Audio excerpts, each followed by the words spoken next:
Welcome, welcome. So good to see everybody. Welcome, everyone. Welcome to the holiday edition. Hello, hello. Hmm. So happy you Testing can the mic. join us. And I am Tristan Miller. This is our second year with the Ask Sean Show and our second holiday show. So we're going to get started. Feel free to share where you're from in our chat, what you're interested in. We want to get to your questions today. And as you know, Sean is Clean Energy Champion, California Energy Commission's Clean Energy Hall of Fame. And we are your co-hosts, Wave co-hosts, Tristan here, Wayne, Pete, and Joe. This is going to be recorded and be put up on our website so you can check it out later. And we will be emailing you guys the slides and all the details from the show. We're so happy you're here. And I'm going to hand it over to Sean. All right. Hey, folks. Thanks so much for coming tonight. Now, I will just briefly introduce myself. I think that's supposed to be my job here. Say, hi, I'm your host as well. I started studying how to get renewable energy into homes in 1995 at the demonstration house. I've given countless tours and installed solar panels and home wind turbines and home biodiesel and home pedal power everything. Um, and then went into a professional career in construction development, having studied building science in college. So 2005 to 2011, I sort of got taught how to do professional construction of affordable housing. And now I've been a consultant since 2011. And we started writing books. And so if this all goes by a little bit quickly for you, I encourage you to go to redwoodenergy.net because there's a free downloaded books that explain everything. And this is the pocket guide to all electric retrofits of single family homes. And there's like everything you want. It's all there. And we're updating it right now, like doing it on every 2-year cycle. Now with that, I want to introduce your free assistants, because like I said, this could go kind of quickly. Cooper over at Quick Carbon, the chief quitter of all, provides a free service of helping people electrify. It's paid for. And so, Cooper, could you please explain yourself? You bet. Would love to. Hi, everybody. Great to be here. Thanks for inviting me along. Been a huge fan of Sean and the Ask Sean show for a long time. Sean's been a real advisor and coach and guide to us here at Quick Carbon. And I'll just spend a few minutes introducing us and what we do, and hopefully leave you inspired to get a hand with electrification. Now, Sean's going to go more into what we mean by electrification. And I'm sort of dropping us into a middle of a slide show that I'm going to share with you all later. But, what do we mean when we say electrification? Oh, where do all my windows go? Well, we mean all these things in your home, but mostly what Quick Carbon helps with are those things in pink: solar, batteries, heat pump water heaters, clothes dryer, EV charger, cooking, heat pump, space heating, and cooling. So what do we mean? Well, we mean switching your appliances from gas furnaces to heat pumps, and from a gas water heater to a heat pump water heater, from a gas stove to amazing induction stove. And hey, how about that incredible all-in-one washer dryer, maybe that super realistic electric fireplace. That big black thing is a heat pump pool heater, of course, an EV charger. We get asked a lot, though, does electrification mean solar and batteries? Well, here's a chart from San Francisco, and this chart's broadly true in other places. When we look at where greenhouse gas, where the climate impact is coming from, we see that about a third of it, sometimes more, sometimes less, depending on where you are, is coming from buildings, from burning natural gas in buildings. If all of us got solar and all of our electricity was coming from solar and batteries, that little slice of electricity there, 3% of greenhouse gases, would be even smaller. But that 35% of climate impact from burning gas in our homes would not have changed at all, because we'd still have all of those things on the left: the gas furnaces and water heaters and gas stoves. So when we talk about electrification and then we hear about solar and batteries, I hope you'll take away that solar electricity is really predictably cheap And batteries add resilience and climate benefits. And when you combine solar and batteries with heat pumps and induction cooking and EV charging, it really helps you and everyone get the most from your investments. Now, how do you do that? Feels complicated, feels difficult. Quick Carbon's trying to make it easy.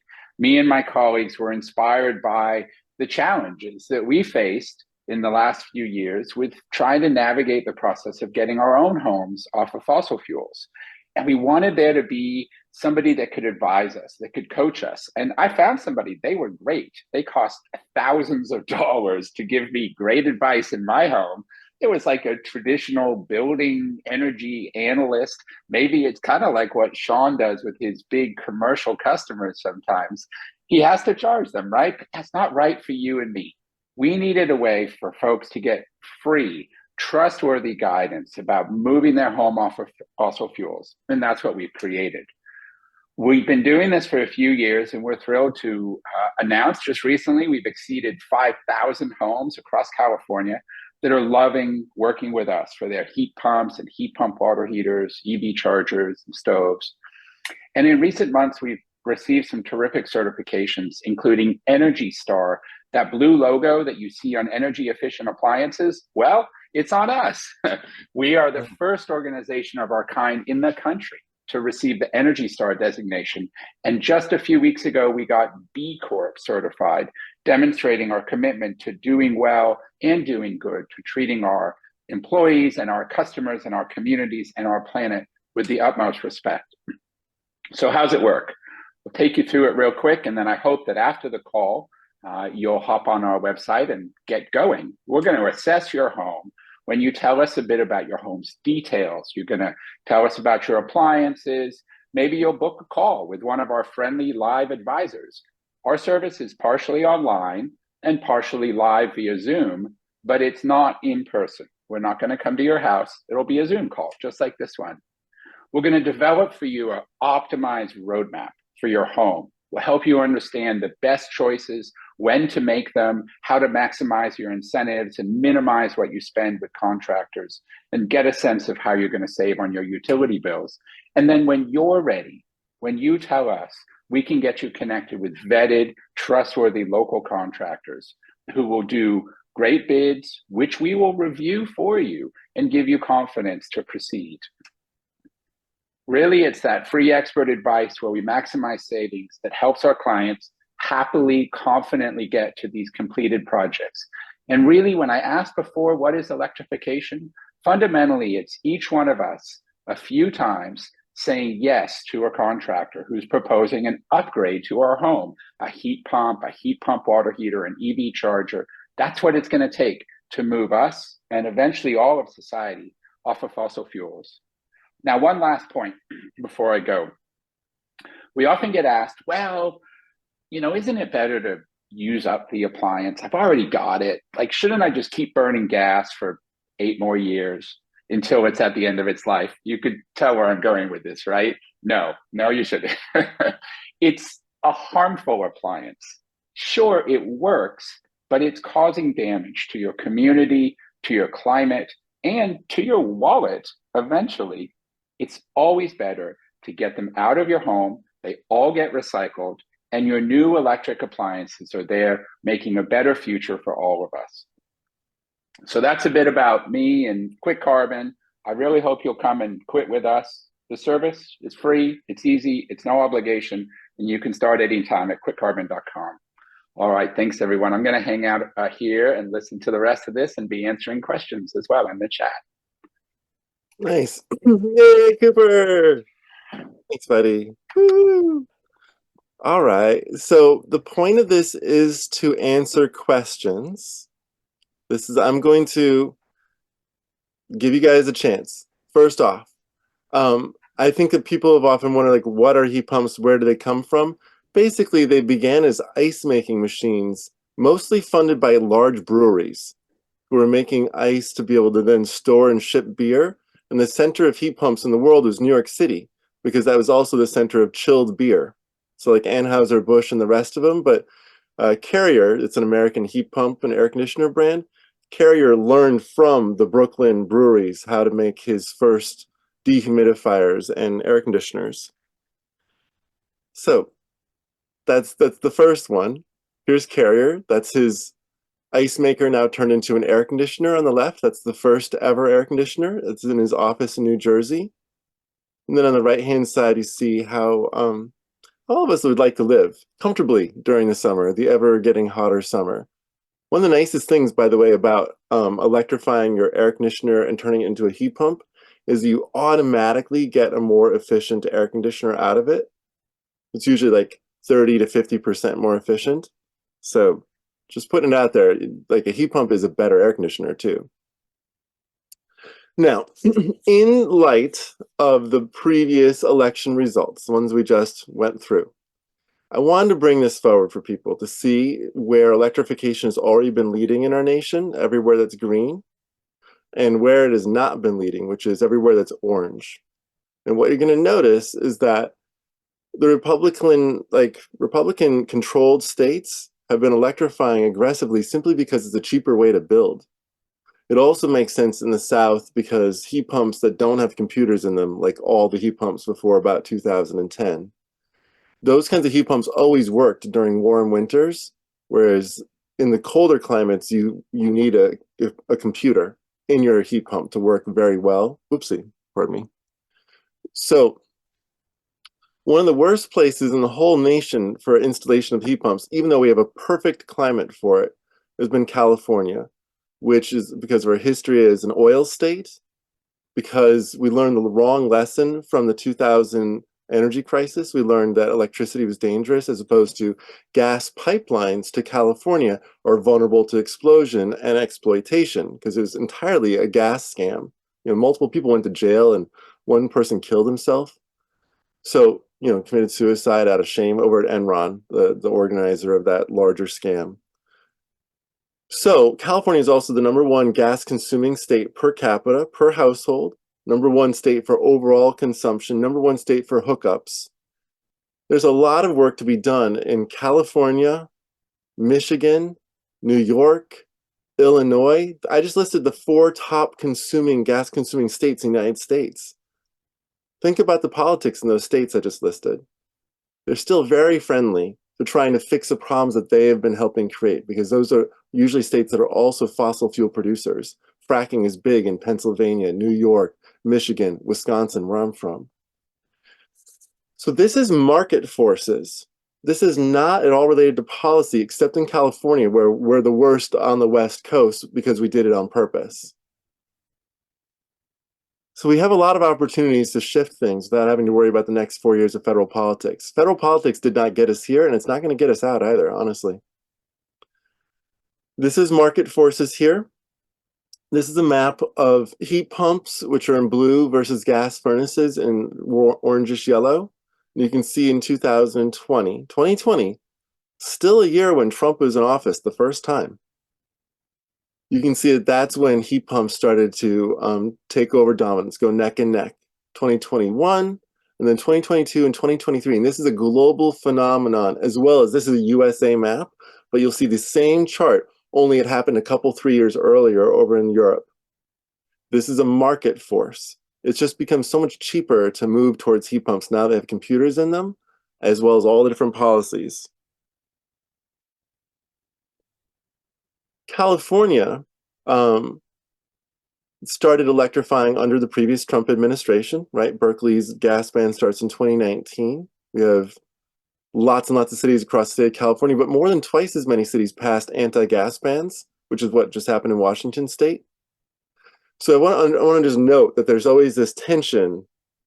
But nonetheless, what we have here is in 2026, the Bay Area that you're seeing outlined in black, as well as the South Coast Air Quality Management District, which has 50% of Californians live in that area. It's around LA and then it goes out east.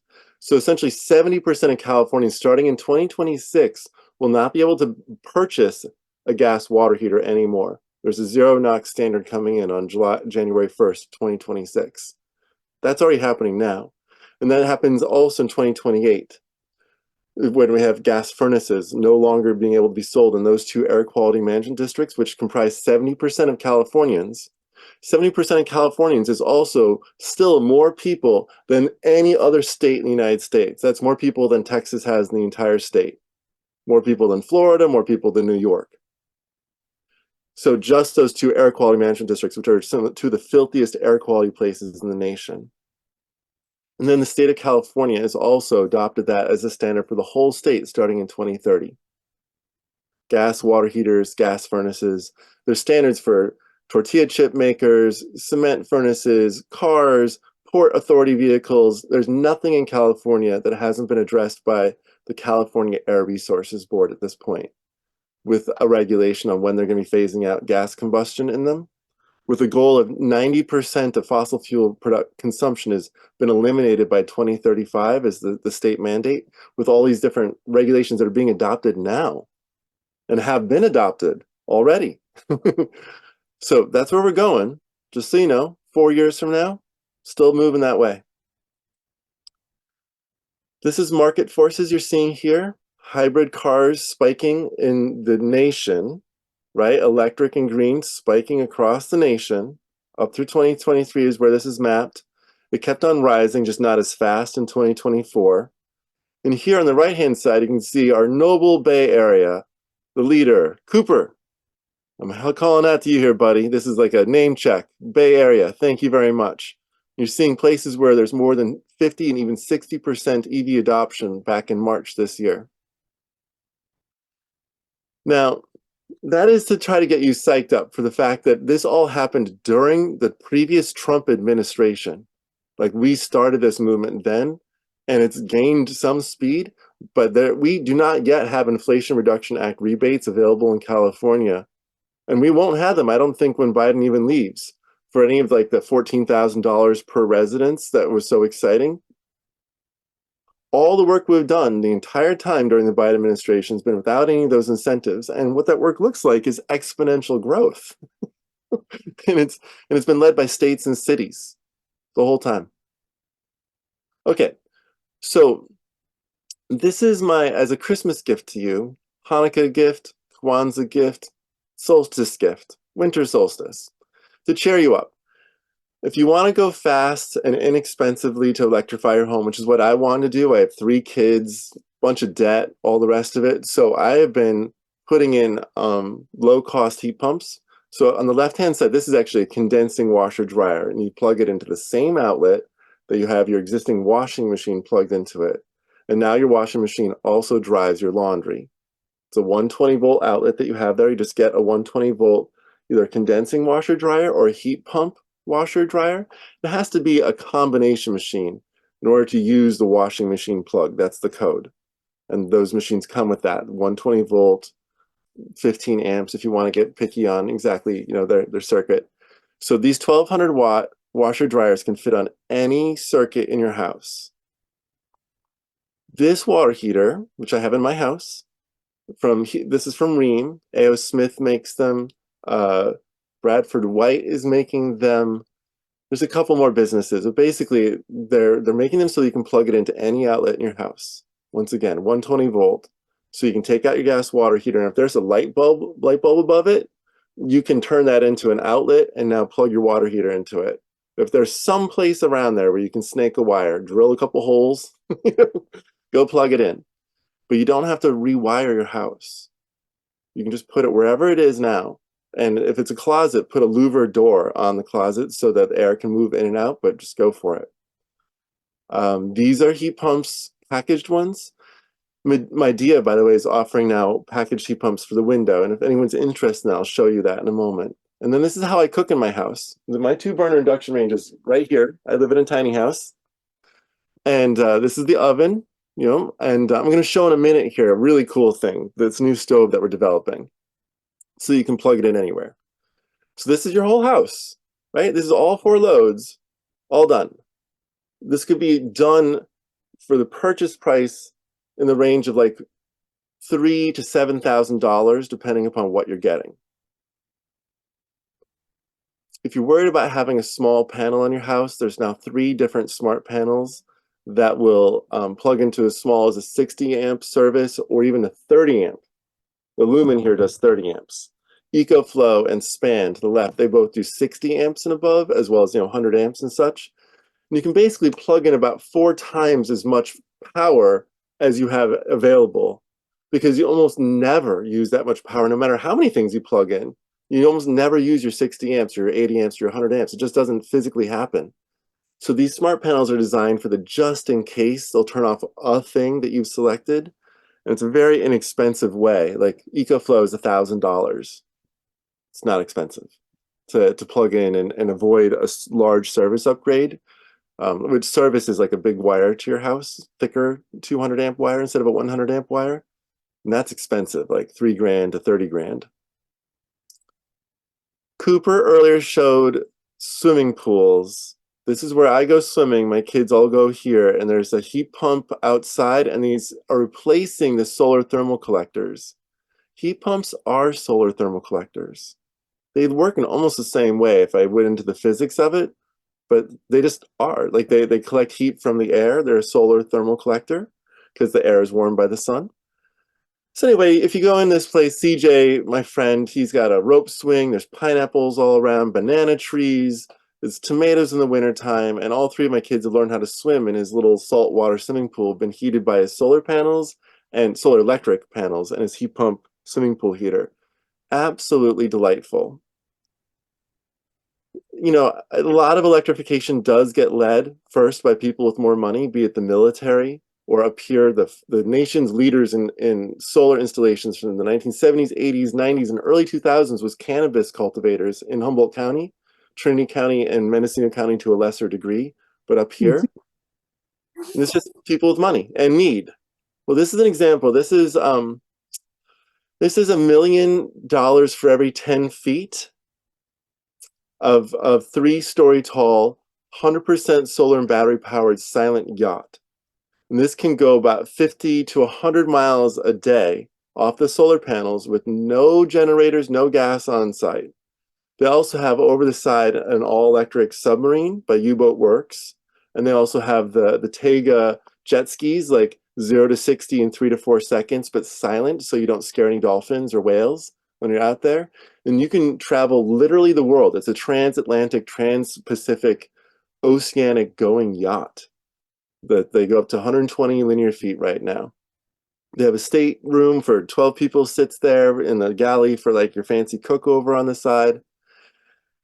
And these have been selling for years now. There's a whole bunch of them floating around the world. It's a very nice little thing to see. Got a heat pump for the swimming pool in the back. This is my daughter not burning herself. Joe, I was wondering, in your holiday guide, did you stick in any of those humidifiers that I showed you, those little fireplace humidifiers? Oh, yes, I did. And Oh, I perfect. included a tabletop mat one, and you'll see one that's as big or much bigger than an actual fireplace. Excellent. This at the time cost $1,400. And now you can literally buy one, looks very similar, for $10 to $30. And it's just a dehumidifier, humidifier, a little ultrasound humidifier and some LEDs, and then you just decorate it. It's amazing. They're so fun. They're so lifelike, like flame, and you can stick your hand in it without getting hurt. It's just, you pile up your presents around it, holiday style, and that's how I do it. Like I put the fire right in the middle of all the presents next to a little miniature Christmas tree. It's so charming. You can't do that with a gas fire. Okay, and now is Rochelle here? Was she able to make it tonight? Because if so, this is for you, baby. Nope, she wasn't able to make it. Oh well. We'll send her the recording. We'll make sure she gets it. Okay, so I'm so excited about this. I've spent 9 years, starting in about 2015 is when I started helping manufacturers develop 120-volt, plug it in anywhere, heat pump water heaters, heat pump space heating systems, laundry drying machines, like those things I've been showing you. I've been a researcher in showing that, developing products. And the one we really need is the hearth. We need a solution for stoves. Not those little countertop plug-in ones I showed you a couple minutes ago that I still use and have been using ever since my mother-in-law died in the Tubbs fire in Santa Rosa. And she had helped us install this gas stove, and because that was a climate change-induced wildfire that killed her, we obviously immediately dragged that damn stove out of the house. And ever since, we've been using these countertop solutions. But I'm trying to invent a solution that looks like a normal stove. And so through advocacy, I got the city of New York, like New York City, right, to put out a challenge with NYSERDA. And I've done a lot of other things, met with venture capitalists, met with different grant funders and utilities in California. No one's bit yet that we need to have a stove that you can plug into just the outlet that's next to the stove without having to rewire anything. So this is what it would look like. It would have 3 burners because that amount of power in the wall can easily support 3 burners going at once. It would have an extra large one because so many stoves only have like 7-inch coils, which are kind of small. It's a 10-inch coil, induction coil underneath, handles like a 10-inch pan or a 12-inch pan, a big pan. As a parent of 3 kids that lives on a farm with an ex who ate like a horse when she come in from farm work, and often 2 housemates that I was feeding every night. Like I needed 10-inch pans, 12-inch pans perhaps. Then like this broiler, of course, lots of different things get cooked on broiler. Convection oven is interesting because we've been deploying Channing Street copper stoves, which have a battery in them, so you can do that, plug it in anywhere. I'm going to show you some data from them, just hot off the press for you. But the problem is that the convection fans are changing people's recipes. Every stove we replaced didn't have a fan, and convection fans cook things faster at lower temperatures. So it's very energy efficient, but it really was getting a lot of complaints from people who were burning their food and didn't know why. We had to like talk with them about convection ovens. Totally understandable, right? And then it's going to have knobs on the front so that people with Parkinson's or people just with hands that are, so you can still use it if you have shaky hands. American Disabilities Act, ADA compliant knobs. Now to prove this out, in case you doubt me, this is how everyone in Japan cooks. I sent my brother into a big box when he was there doing an art installation at a museum. And I was like, can you just go take a whole bunch of photos in a big box? And he and I love both going to hardware stores. It's like one of my first jobs. So candy in a candy factory, right? So he goes in and takes pictures of all the stoves. I have about 20 more photos. And none of them have 4 burners. The biggest one is 3 burners. This is for a nation of 120 million people. And what they do is they have a drawer oven for fish broiling, for mochi, for various baked goods and things. And then they have 3 burners on top. That's it. 3 burners is luxury. There's differences in quality and all the rest of it, but that's how people cook. And turns out that's how Americans do. At least these 35 tribal households of the Shere people of the Trinidad Rancheria. Quick shout out. Keep in mind that California was a full-blown government-organized genocide. It was called the War of Extinction. That's what the governor called it, starting in 1850. Heavily funded, millions of dollars every year to wage a war of extinction. So rancherias up here are composed usually of 3 to 5 different tribes, frequently languages completely different because there's 3 different language groups settled in Humboldt County right here. So like as different as Chinese and German. They did not speak a remotely similar language or have remotely similar cultures except for living in similar places. So anyway, survivors, maybe 1% to 3% of the tribes up here survived physically, like 3,000 Wiyot reduced to 63 Wiyot before they were allowed to recover, because the genocide was ongoing until about 1920 or so, where lynching up here was still happening in 1950s. Okay, so that's what you just need to know. Like, this is where I'm coming from up here. So this kind of tribal community of survivors who get put onto one piece of land, not rich at all. 2 of the places we put in had trailers. This is how they cook. These are for families, these are senior citizens, it's the whole of humanity. 99% of the time they're using 3 burners or less. Less than 1% of the time is on 4 burners. And you can see here in blue, that's the amount of time people are using 1 burner. 13% is 2 burners in orange, 3 burners is in purple. My mom is calling me. Hey mom, I'm teaching a class. I'll be back though. Okay. Who knows? Might have been a butt dial. And then this is also from that same data. This is all those households, how they're using it over the course of a day, and orange is the oven. And in dark blue, that's a burner in the back. And then in slightly lighter blue, in the next one, you can see two burners that are in pretty heavy use. And then at the very top, another very light shaded blue, that's a burner in the back. So the two front burners are in use. And you can see, therefore, that this stove that I'm proposing, and I flew down to San Francisco last Friday and met with Summit Appliance. They're in like New York and New Jersey, and they make specialty appliances like vaccine fridges and freezers and things like that, like really cool stuff. So they make lots of stoves, and they're gonna do it. At least I pray after 9 years of trying. Got someone to do it. Yay! Well Okay, done. so I'm still here for questions, and so I'll just put it out there. Jay Bassett or Lynn J or Betsy Patterson or Linda Kramer, if you have a question about your house, the goal of this is to answer any questions. So we've got about 15 minutes or so. There Just is like one from anything. Francis Lee. There is one, Sean, from Oh, Francis Lee. Does a 120-volt heat pump need a dedicated circuit? it usually does not.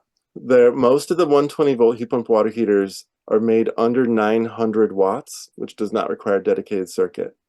One of them that Rheem offers is a dedicated circuit model, and it doesn't sell very well because it has a weird use case. Why would someone put in an extra dedicated circuit? Why not just make it 240 volt, like make it the circuit for the common water heaters out there? So to put it out there differently is like all the heat pump water heaters that you usually call 120 volt, they say shared circuit, for shared circuit, and they run between 500 and 900 watts. And if you're looking for what one to get, I would say generally A.O. Smith is significantly quieter. So it's good for a lot of applications where you're like, if it's inside your house and you're next to something. Rheem is less expensive and a little bit noisier.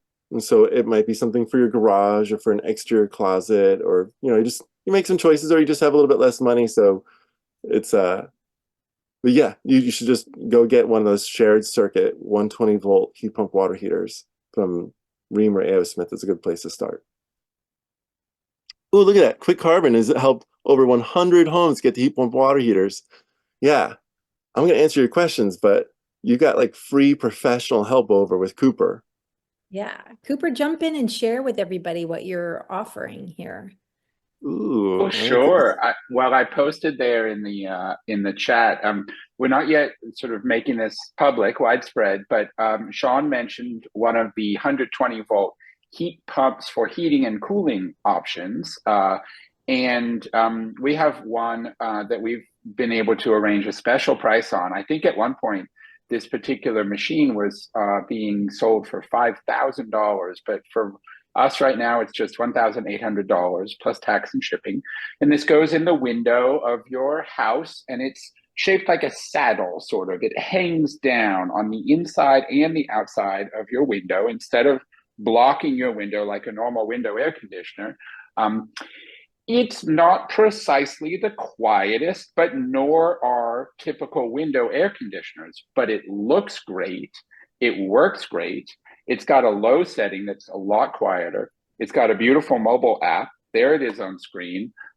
It's a pretty neat solution. And the nice thing is that it just goes in, right? There's no contractor. If you're a renter, you don't have to ask your landlord. It's just there. And now magically you're heating and cooling with clean and safe electricity. And as Sean was mentioning, plugs into a regular outlet, a shared circuit. So no electrician needed either. We got a grant and we installed 100 of these in low-income households in Fresno and some in the Central Valley, actually fairly scattered around. And almost everyone loved them. Some people didn't like the way that the window closed over them and had some issues with with some of the foam. And so definitely, I think they've come up with maybe a new kit for how the window closes around it. But the vast majority of the people said that they loved it and it was quiet, and we could document that it lowered their utility bills because it's such a more efficient air conditioner than people's previous air conditioners. And that's a great one. I want to show on Here's Hey, my favorite John, light. John, Yes, can I just please. interject something about water heaters? I'm in 3C REN area. 3C REN is Tri-County Renewable Energy Network, and they have an offer of giving you a loaner water heater if your water heater goes out, so that you can put in a hybrid electric water heater. So that's a service that they provide to San Luis Obispo, Santa Barbara, and Ventura counties. So if you live in those areas and your water heater goes out, you should check out 3C REN to upgrade. And there are probably other areas that do similar programs. We'll make, Wayne, let's include that in the follow-up email with everyone, just so they have it. Okay. Sean, there's another question from Betsy Patterson, looking for an induction stove top. Did you see that? I did. I'm just bringing up, thank you, Betsy, for asking here. So it is common to find fancier homes with like a countertop or like, built into their counter, in-counter range for both gas or electric, and then have wall-mounted ovens. So this is an example, I think, of the solution you're looking for, which is like a four-burner induction cooktop. And I think that's the word that you're looking for. In the United States, we seem to call induction elements burners. Fine, let's keep on working here. Who cares what we call it? And then cooktop as opposed to range, because range seems to mean in the United States, a box with an oven on the bottom and four burners on the top. Now, budget-wise, like Bosch that I'm showing you here, Bosch is a very nice brand. There, that's $2,000. You could spend a lot less, of course, on different products. But LG is also an excellent brand, perhaps one of the very best of all. Like they keep on showing up as like number one, number two on all sorts of different appliances right now. So they're running away with like everyone loves them points, and that is $900. So that Like, one's going to take 240 though, right? To power. yeah, That. all of these take 240. Oh, okay. Yeah, four burners takes 240. There's no such thing as even there's really no such thing as even a three burner that takes 120 volt currently. I'm sort of hedging my bets because there's this one really weird one that you plug it into two different circuits in your kitchen, so you'd have to run an extension cord to the other side of your kitchen to put it in order to run it all in 120 volts, which makes no sense. Why would you do that? Just running extension cords around your kitchen so you could have two circuits that you're accessing so you could run four burners. So does that kind of answer your question?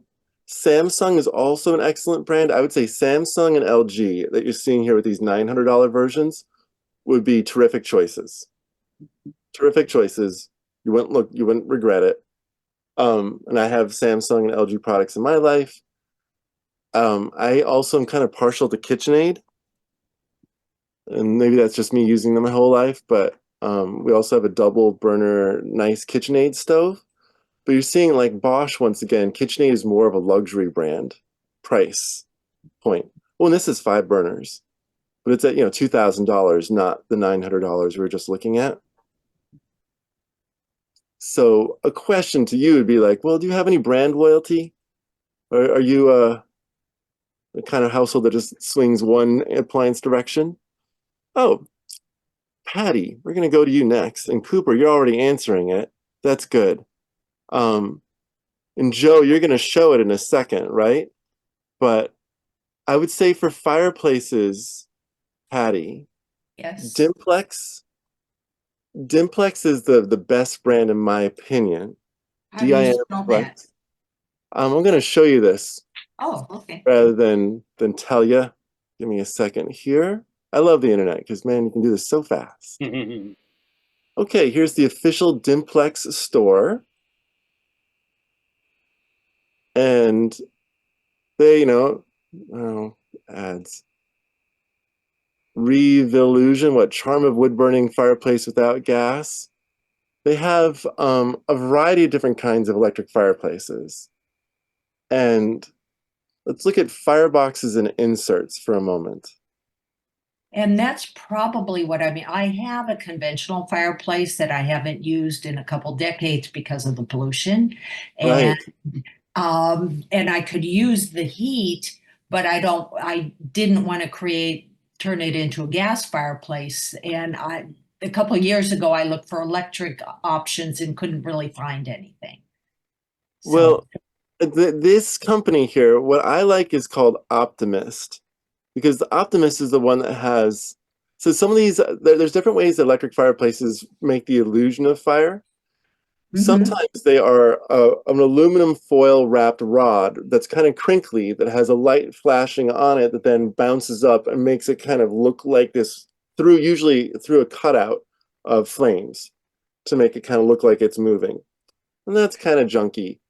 Sometimes there's some sort of funky projection on a backlit screen, also kind of funky. I love these. These are where there's an ultrasound that makes mist that is then illuminated either with halogens or LEDs, and you can plug in as an extra, you can plug in a heating kit. because that's what I would want the heat with it. Yes. Right, so here you can see CDFI TM heat, independent built-in heater. Right, that's something that you'd get with it, get the built-in heater. This comes with a log kit if you want it. There's River Rock Media, Black Rock Media, Driftwood Media. So Dimplex is the company, and Optimist, which comes in all sorts of different sizes, that's their like mist-based one, which Joe's going to show you super cheap options for in just a second. Another one for you to be aware of is a Firewater,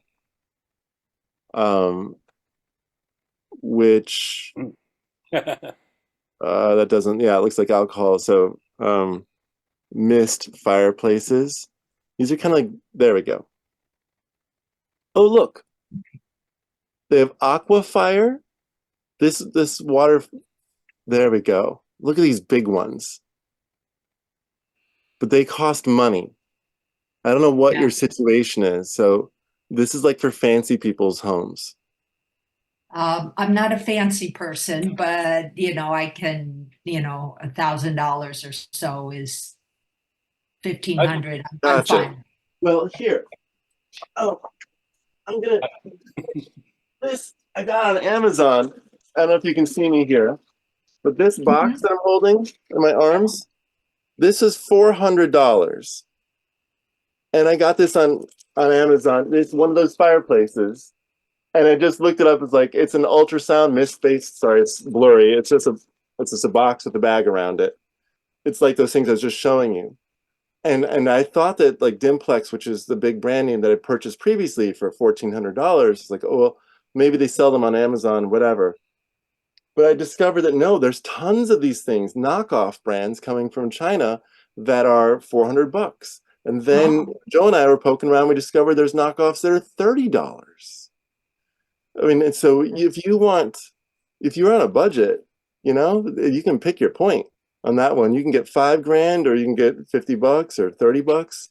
I have to put this down. It's kind of heavy, but Well, I want something also that lasts. I don't want to have to, throw it away every couple of years and create that waste too. yeah, well, that's all about like warranty. So you might want to get more of a conventional brand name that has, a name behind it, like Dimplex. Yeah. Okay. Okay. Great. And Dimplex is the one that has outlets built into it, so you have a heater that blows warmth also. And it's nice. They just take whatever's available at an outlet nearby, so it's not like you have to rewire. Okay. Okay. Well, thank you. Of course, that's what we're here for.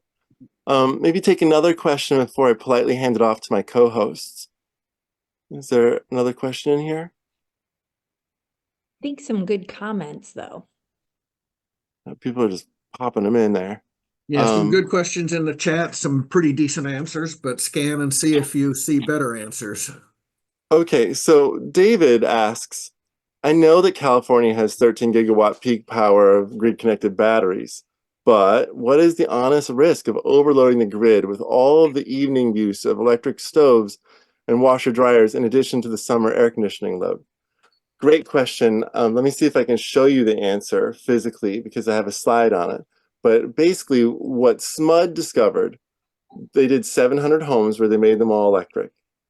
And they tracked their peak before and after.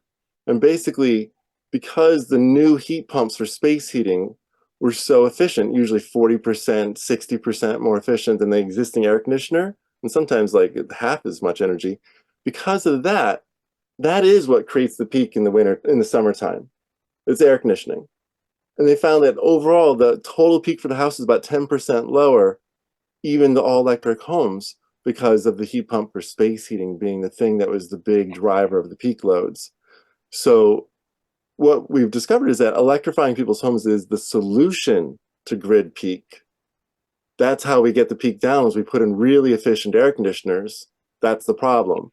It's the air conditioners, and the solution is a heat pump that does space heating, because instead of having, for instance, an existing air conditioner that's functioning at, say, SEER 12 or SEER 14, the federal minimums, instead you have an air conditioner that's SEER 16, SEER 19, SEER 25. And those higher SEERs that come with adding a computer to the heat pump, that's how you get those higher SEERs usually. That's how you get the efficient space heating in the wintertime, adding a computer. So anyway, that's the solution, is electrifying people's homes, just provided that you put in a decent heat pump for space heating, and the rest of it comes out in the wash. And demand devices now are the large current drawing devices are going to have a demand response capability, so that you can enter into programs where they will pay you to throttle your heat pump back, or your water heater or air conditioner back during peak times, and they will pay you for that luxury. And heat is something you can store heat, and you can look at heat as a battery. So you can heat your home or cool your home before the peak hits, and then kind of coast through those times. So smoothing the load is going to be something that is coming to everybody in the near future. There was a question that I wanted to quickly get to, which was recommendations for countertop brands. And New Wave is excellent. It has great controls. If you're like a better cook, I would recommend going towards New Wave, because you can control it by temperature and has lots of increments. Go for New Wave. However, I've bought, I don't know, a dozen or more of these, all different brands, and I personally prefer Chef Top. I think that's the one here. Yeah, by Drink Pod. It's quiet. I really don't like beeps, and I don't like fans. And all these things have beeps and fans. And this one also does automatic power balancing, where if you're having one you're trying to boil and you like put more power to it, then it actually takes power from the other one if it needs to. And I like the fact that it just does it automatically. Some people want it to beep at you and tell you that you need to turn down the heat on one to be able to have the other one go up. And I'm like, I don't want to hear a bunch of freaking beeping.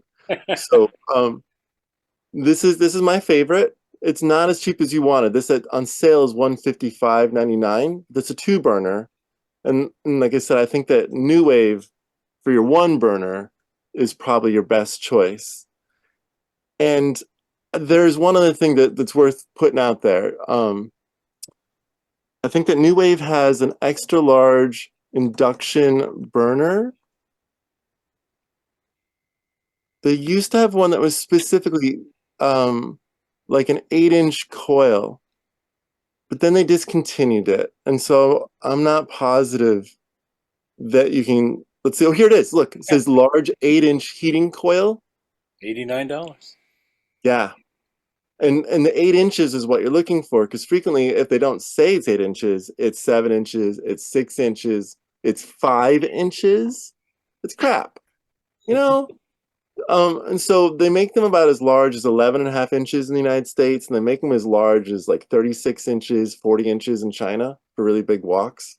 But in the United States, getting an 8-inch is a good deal, unless you're going for like a full-blown professional stove, in which 8 inches and 10 inches are more commonly available and given. Now, okay, I want to pause there because I have co-hosts, but I'll answer questions in the chat if anyone has. and I'll hand it off to Joe. Is that right? Or That is is it Pete? right. Okay.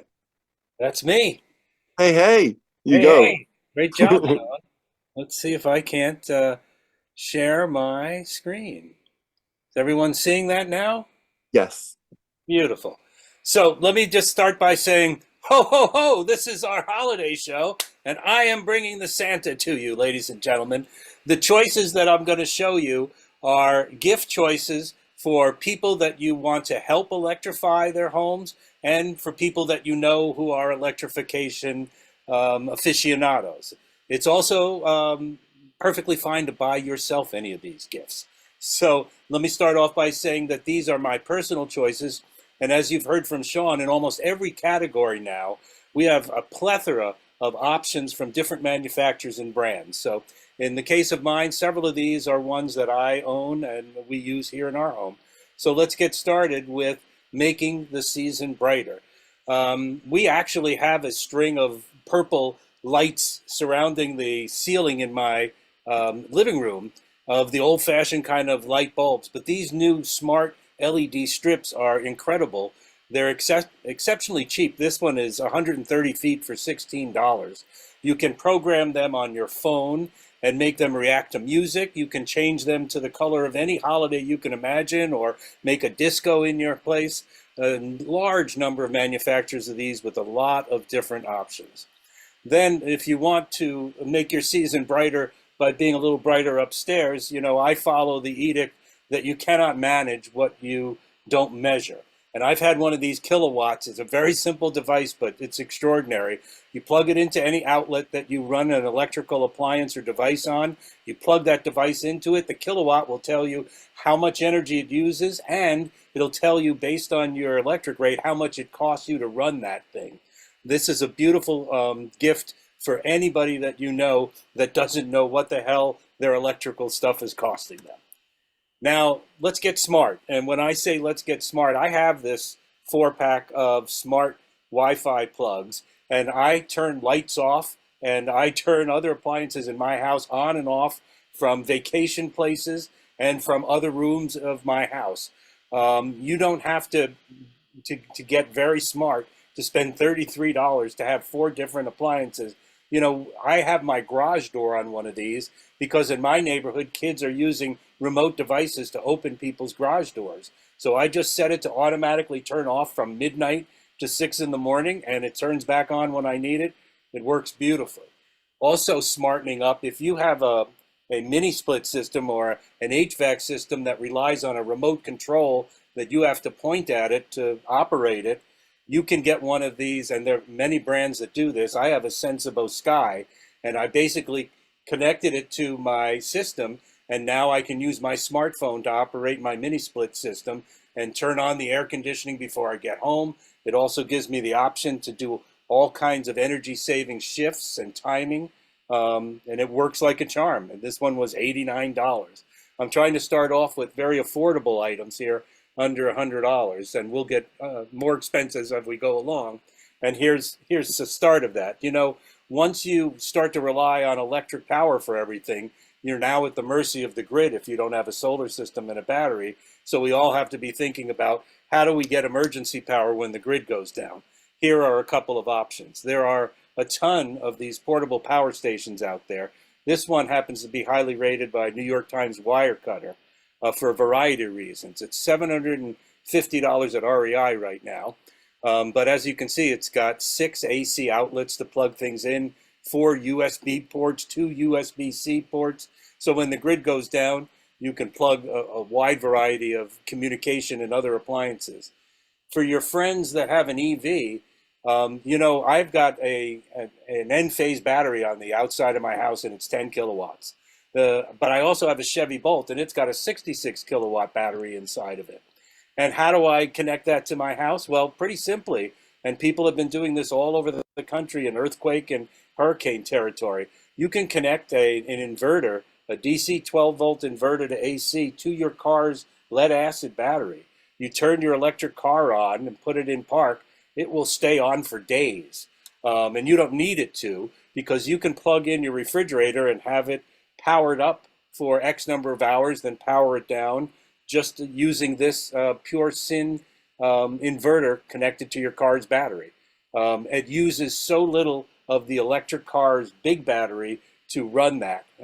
It's been proven all over America, and now they now have kits that let you just kind of plug and play using these as well.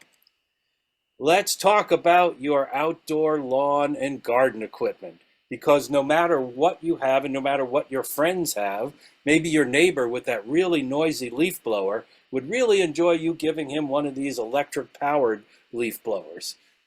If you want to go even bigger, some of us really hate the sound of gas lawnmowers constantly. These electric lawnmowers work like a charm. They use, in the DeWalt case, they have over 300 different products that all use this 20 volt, 60 volt max battery. So you can power all of your different equipment, whether it's by DeWalt or another manufacturer, using the same batteries. These variety of prices, and with the holidays coming up and Black Friday, look for these to be on sale to get some for you or your friends. Electric mobility, it's not just about having an EV. There's a lot of ways to electrify your transportation. This particular foldable electric kick scooter is designed for older, heavier people like me. It has very thick tires. It has a wide deck, but it will go 20 miles an hour and has a 31-mile range. And it folds. So maybe you're like I am. I'm 10 miles away from the nearest train station. And it would be a nice thing to have one of these, ride it right over to the train station, fold it and carry it on the train where I'm going. I happen to have this level 2 electric bicycle, and I love it. I ride it all the time. I had a regular bicycle, and I live in a hilly area, and I used to ride occasionally, but now I ride everywhere. And I replace so many car trips to the drugstore, to the post office, to grocery shopping. I have a nice basket on the back of mine. But this is just one brand and one style of electric bikes. You've probably seen in your neighborhood all kinds. And there's some tremendous cargo bikes that let you really carry a lot of stuff, including your kids. And price-wise, the folding scooter is about $500, and the electric bike, I believe it's on sale now, but I paid about $1,600 for that. Let's talk about electric fireplaces. On the left, this fantastic item is $29 at Amazon. It may not be the brand that Sean talked about, but it not only gives you a water mist humidification, but it also has the ability to be an aromatherapy diffuser, and you can put your choice of different fragrances in there. And as you can see, it's a tabletop thing. It would fit right on your nightstand, and you can change colors as well. Now, just so you know, I bought 4 different brands. I had so much fun with my company's money, and I spent like $110 on 4 different ones. So I'm super psyched about these. Continue about that. Now here's another option for a much bigger one that that is far less money than the fancier one Sean was showing. This comes at 40 inches wide, 45 actually. It's 45 inches wide by 11 inches high, and it also provides heat. It's programmable. You can change the flames to a variety of color. It has sound effects so that you can have 3 different crackling sounds. And infrared heating is the big thing about this. You can hang it right on your wall like a flat screen television. And this is $380 at turbo.com. They're a company that has a variety of these in different sizes. So there you see you've got an incredible amount of options, from little tiny tabletop to these mid-range ones to the more expensive high-end models that Sean showed us. Now let's talk about how we're going to cook things for the holiday.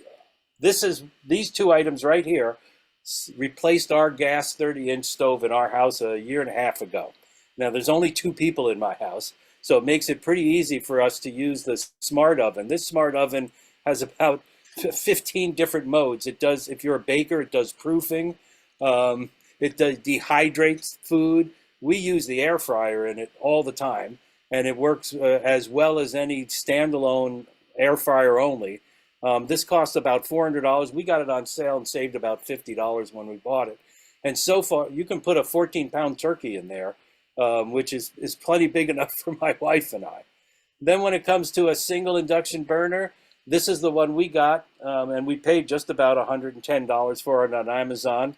And we got it because we didn't know Sean then, and we didn't have the benefit of his advice. And so we relied on the ratings from Epicure, from Bon Appetit, and from New York Times, all of which list this particular Dux Top 9600 LS as their #1 model. But as you'll see in the following presentation, our cooking expert, there are a wide number, and Sean has already showed you. You can get as infinite as you like with cooking using induction in a single burner, double, triple. Now I'm sold on there's no reason for 4. And your chart, Sean, showed that 84% of all the users only use 1 burner. And so far, that's worked out for us. We've had to do a little juggling sometimes when we want to make 2 stovetop things, but it's worked out well. And that, my friends, is my holiday gift guide for 2024. Very happy holidays. All right. Well, we're in And the home now- stretch now. Go ahead. Yes, now my good friend Pete is going to tell you a lot more about electrifying your cooking and how that can work out for you. Let me I'm getting hungry now. take it away, Pete. So hello, everybody. Pete Marsh, and I get to talk about cooking. And so we've heard a ton about these things already. On the left is our single element induction hob. We used that for 2 years sitting on our gas grill. And we finally, about 3 months ago, got a slide-in induction range. But this thing worked great, as you've heard from everybody else. So the most important thing I want to talk about, though, before I jump into that, I've been keeping an eye, and I have not seen Rochelle be able to join us, but many of us have probably heard about Rochelle Boucher. She's the leader of the Chef Fluencer program for the Building Decarbonization Coalition.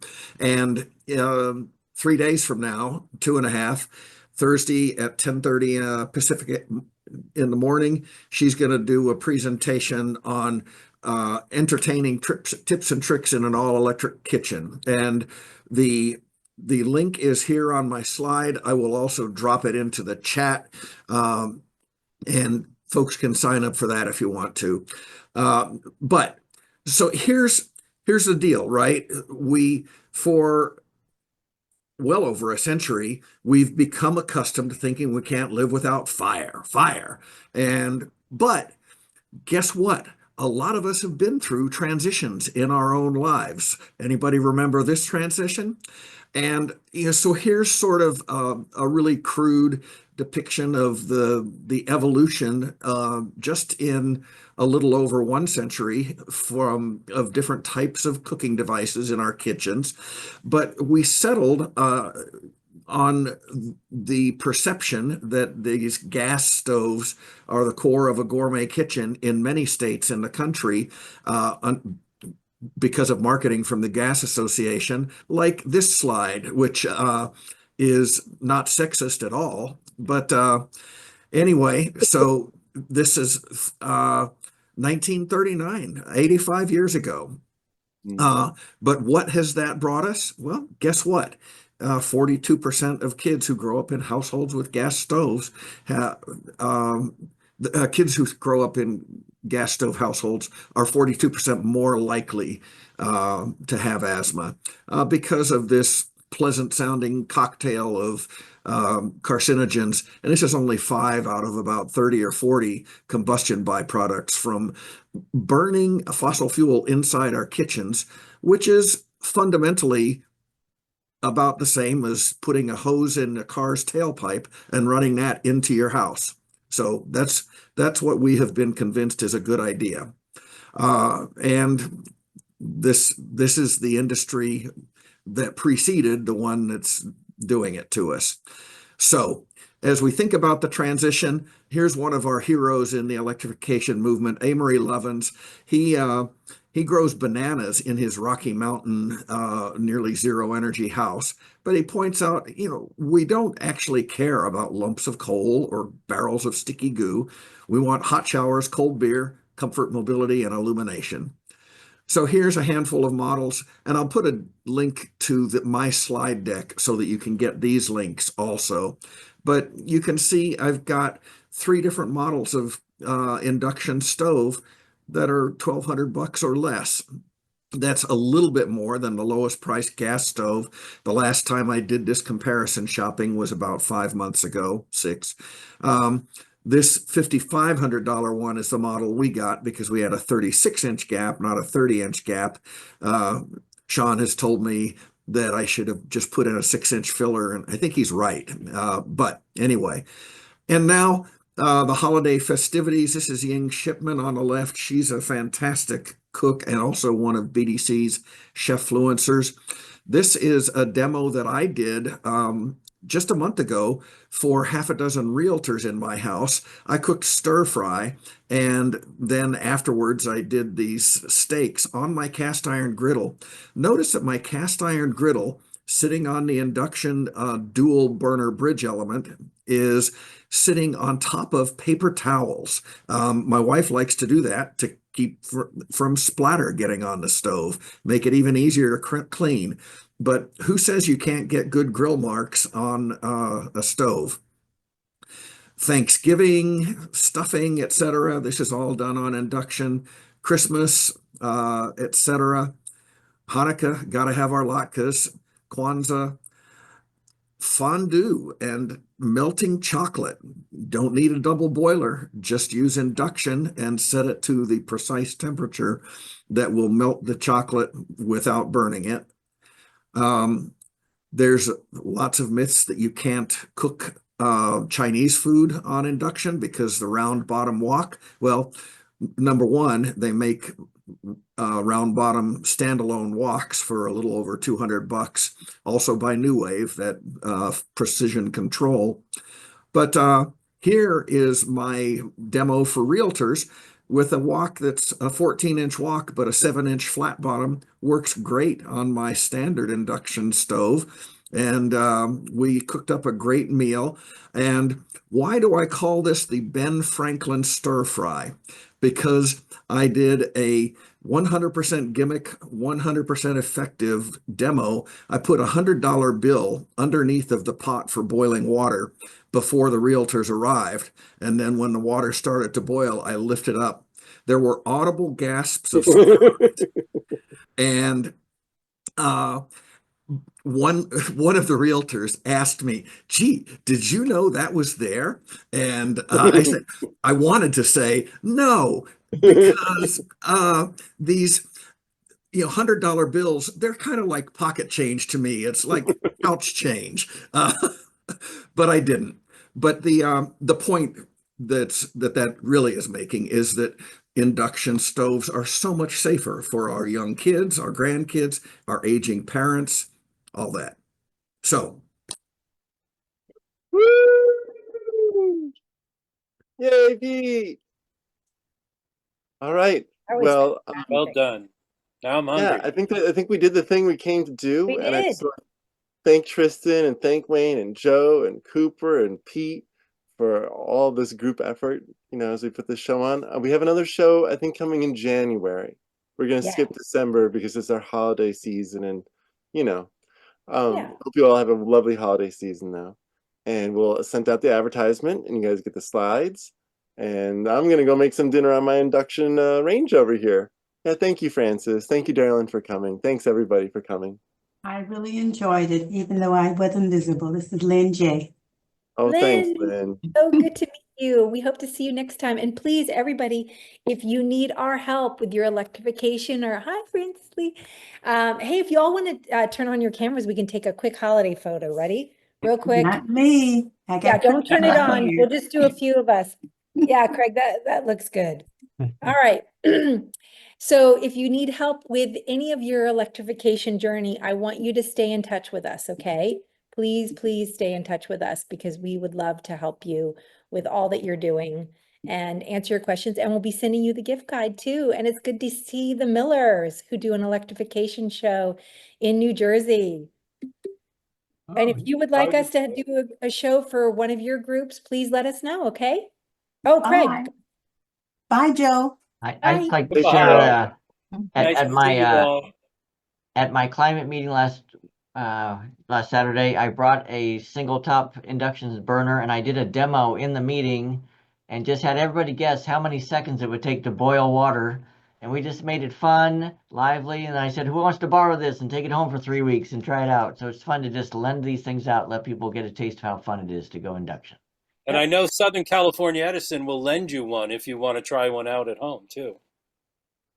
Tristan, Yes. can I just say something real quick? So Orange County Power Authority, the CCA in Orange County, we just launched our incentive finder and we're at ocpower.org and you can look under our energy programs for our incentive finder. I'll also send Tristan the link.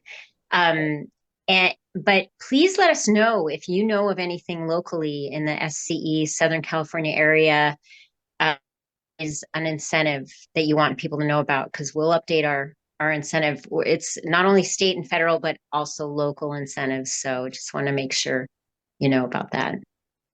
We'll be happy to. We'll keep in touch, everybody. All Great. right. I hope you Thank you. get whatever electrification gift you want this season.